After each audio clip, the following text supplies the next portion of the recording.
Before we start this video, I want to talk to you guys about TubeBuddy. TubeBuddy is one of the most essential online extensions you can download if you want to further your content creating career. Once you download TubeBuddy using the special link in my description down below, you'll gain access to a lot of helpful tools that will make your creator experience all the more easy. Tools such as thumbnail makers, upload schedules, and special analytical tools that helps you check and push your creative progress. Personally, whenever I make a video for either the Media Nut or Random Ramblings Productions, I love to utilize TubeBuddy's special tag feature. It allows me the ability to check which tags would be best to use for said video. On top of that, it also gives me the ability to compare my videos with other videos of similar topics, which is definitely helpful, especially when creating in such a competitive space like YouTube. So what are you waiting for? If you want to improve your online creation experience, then make sure to click the link down below and start using TubeBuddy now. And with that, let's get straight to the video. With Super Smash Bros. Ultimate having so many iconic and wonderful characters joining the roster, one of the most notable inclusions in the game, in my opinion, is Banjo and Kazooie. Not just because they're video game icons, but because they also signify a collaboration between Nintendo and Microsoft, which is something that I don't think anyone would have expected. So now that we have two of the big three video game giants in Smash, a question we should ask ourselves is whether or not Sony is willing to play along. And if so, who will be the Sony representative for Super Smash Bros. Ultimate? Well, I think we might have some ideas. Yahoo!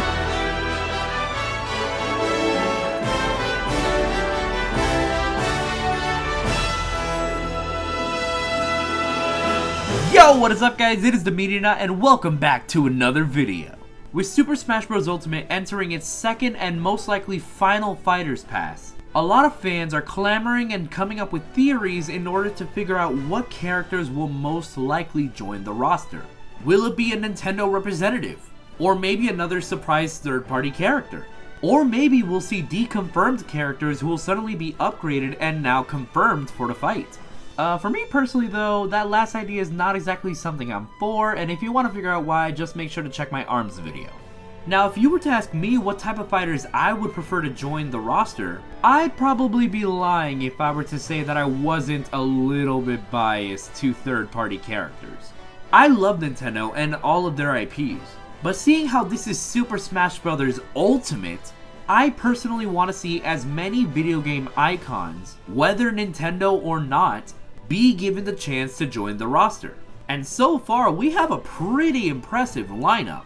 So many video game icons in one game that if you were to tell me years ago that this would ever be a possibility, then I would probably claim that you're crazier than anyone who would genuinely want Goku in Smash. Or if we want to speak more recently, anyone who wants yet another Fire Emblem character. Seriously, did we really need another blue-haired swordsman? So yeah, for me, the more video game icons, the better.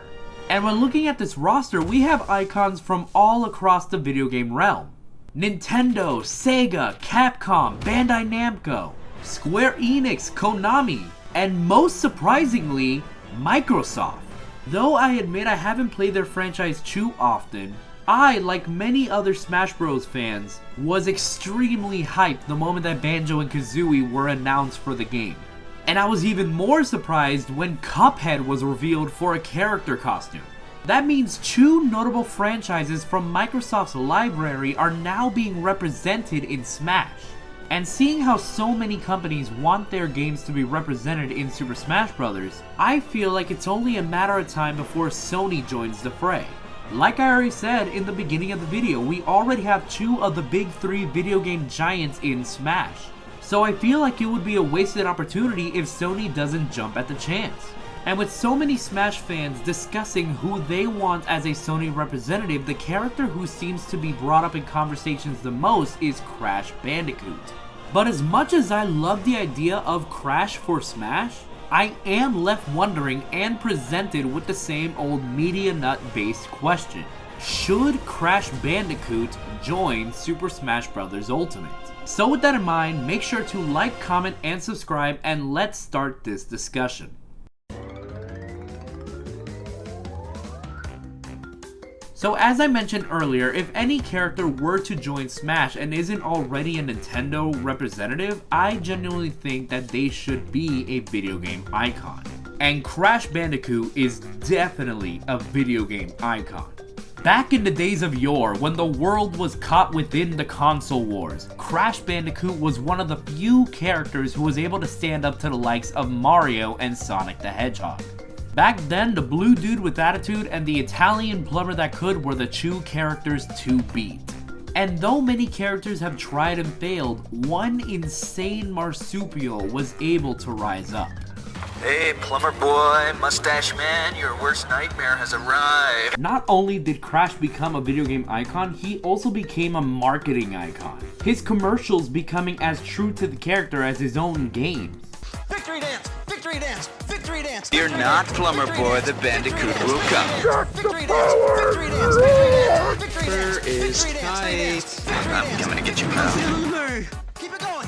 Woo! He's so well known and beloved, in fact, that when they announced his return in the Insane trilogy, Crash led the video game platforming world by storm, paving ways for other characters like Spyro to come back into the limelight. I mean, heck, just recently, Crash Team Racing won for Best Sports Game in the Video Game Awards. So when you put all that together, it's not a surprise that Crash has become such a highly requested character for Super Smash Bros. Dating all the way back to the original Smash Bros. Fighters ballad. So then, if Crash were to join Smash, how would he be implemented? Well, due to his video game iconography, he would fit in really well with all the other characters in the roster. His character design will most likely be based off of the Insane trilogy. And similar to characters like Sonic or Mega Man, his color variants will probably reference other characters within his franchise. As for a possible stage, well, similar to Sonic, Crash has a very iconic location. I would be shocked if Crash were to be added into Smash and not have the Wumpa Islands be the stage choice. I could probably see it being some kind of traveling stage where you go to multiple areas within the Wumpa Islands that people recognize, such as Neo Cortex's lab, the beach from the very first level, and maybe even the hub area within his time traveling adventure. His taunts and moves would also be extremely fan servicey. There's just no way that Crash would join Smash and not have his signature Crash dance be part of his taunts or at least his victory animation. Though I'm imagining in local tournaments you're going to be seeing the Crash dance quite a bit.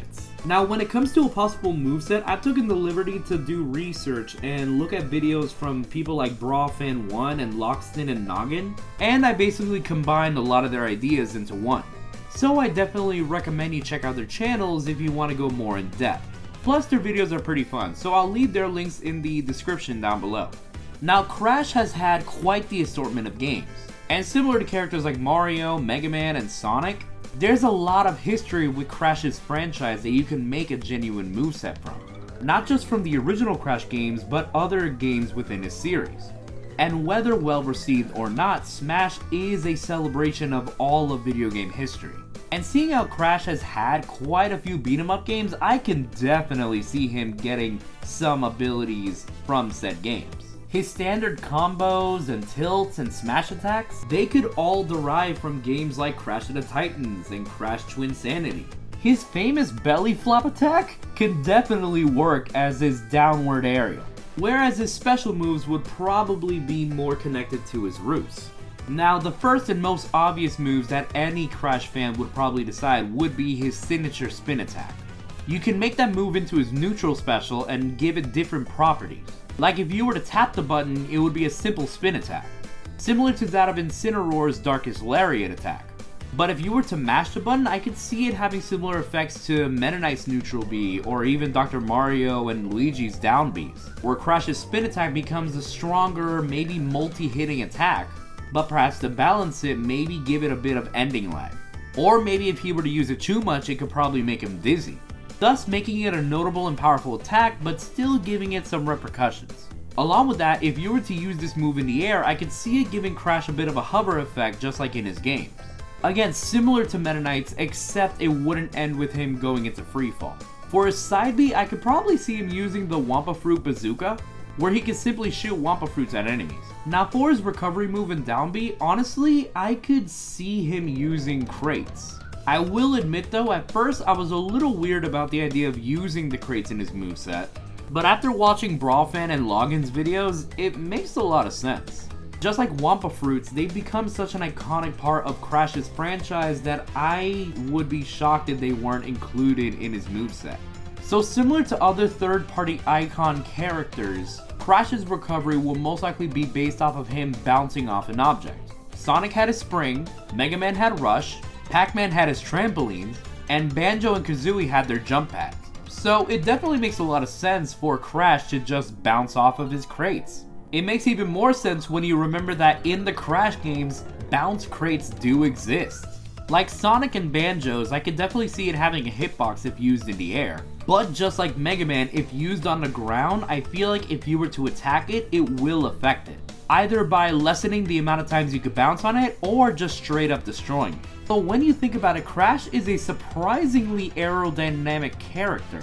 So because of that, I don't think he would be in free fall, but instead, like Mega Man and Banjo, he could probably use his moves after using his recovery. Along with that, because they're crates, similar to other crates in Smash, I feel like if they're on the ground, you do have the ability to pick them up and move them around or throw them. Along with that, if you're playing a casual match with items on, I could definitely see an item or two falling out of the crate once it's broken. Actually, now that I think about it, you could probably find a Wampa Fruit and eat it to give you health. And similar to Breath of the Wild Link's arrows, if you were to pick it up, you could probably shoot more than one Wampa Fruit from your side B attack that I mentioned before. Now what about Crash's down B? I know I mentioned that I was going to use crates for both his recovery and his down B. What's my idea? Now for this, I took a bit of liberty and took certain properties from characters like Pac-Man and Snake. Like Pac-Man, I could see Crash dropping certain crates for his down B. The difference though would be the variety of crates that Crash would drop. One would be a regular crate that could easily be broken, and maybe an item or so or a Wampa Fruit would fall out, thus giving you the ability to heal yourself. A pretty okay move to use, especially if there's a character under you. The second crate you would drop would be an explosive crate. This crate though is where I'm borrowing properties from Snake or Breath of the Wild Link. Just like in the Crash games, when you drop this crate, there would be a timer that would go down until it explodes. If a character, including Crash himself, were to make contact with this crate, it would speed up the timer. And if you hit it enough times, it will explode right then and there. But to add my own creative twist to it, I want to give Crash the ability to detonate the crate on cue, thus making it a really useful zoning tool, as well as a high risk, high reward recovery option. Think of Snake's infinite explosive recovery and combine that with something like Ness or Lucas's PK Thunder. I think it could definitely be a really fun and useful idea that stays true to the source material and Crash's crazy insane personality. Because yes, I could totally picture Crash being willing to blow himself up in order to win a fight. The final crate would be the Nitro crate, and it would be really simple. Unlike the explosive crate, the Nitro crate would just explode then and there. Think of Bowser Jr.'s recovery, and that's what I imagine the Nitro crate being. Now for Crash's final smash, I could see different options and possibilities. The most simple option could just be Crash obtaining Aku Aku and maybe shooting some giant laser. We know this to be possible after seeing fights between Aku Aku and Uka Uka in multiple Crash games. Another more fun idea could probably be some kind of animated Final Smash, where anyone that's hit by the Final Smash would be hit by a bunch of crazy references and stuff within the Crash franchise. All in all, I feel like the mere presence of Crash and his moveset would be very fanservice-y to the franchise. So after all of this, you would think that Crash would be a no-brainer to join Smash, right? Well, I would like to think so, but Media Nut, you went through all this trouble to showcase us different ways of Crash working in Smash. He's clearly the perfect choice, so what's stopping him? Well, in reality, nothing is truly stopping him. But I will say there are a couple of bumps in the road. Crash is obviously a very sought-out character for the roster, and there are so many things going for him. But I do see a few things that could maybe hold him back from joining. But Mediana, what are you talking? Look, I get it, there's going to be a good chunk of people who would be upset at that claim. But I can't turn a blind eye to the situation. Look, let's start with his moveset. When looking at his moveset, as cool and as fan-serving as it could be, and trust me, I actually had a lot of fun coming up with different ways of how his moveset could work and doing the research for it. But I just feel like his moveset really does take inspiration and kind of even copies a lot of other characters' moves. I said it before, his recovery would be very much like other characters such as Sonic and Banjo-Kazooie and Mega Man and Pac-Man. His down B, as cool as it is technically another version of Pac-Man's. Even his signature spin attack, as mentioned before, is already used by other characters like Incineroar. It gets even more complicated when you talk about his design. Now, tell me if this sounds familiar. A brownish orangish furred platforming icon who only wears pants and I guess shoes in Crash's situation, and has a famous personality and speech pattern that's known to be rather crazy or goofy. Some of you may disagree with me, but yeah, Crash and Banjo are surprisingly very similar when it comes to design. And yes, I know what you're gonna say. Why would it matter when they're both beloved video game icons who were both highly requested for the roster? When thinking about including DLC characters for the Fighters Pass, Sakurai tends to focus more on fun, original gameplay mechanics that serve true to the character that those mechanics are given to.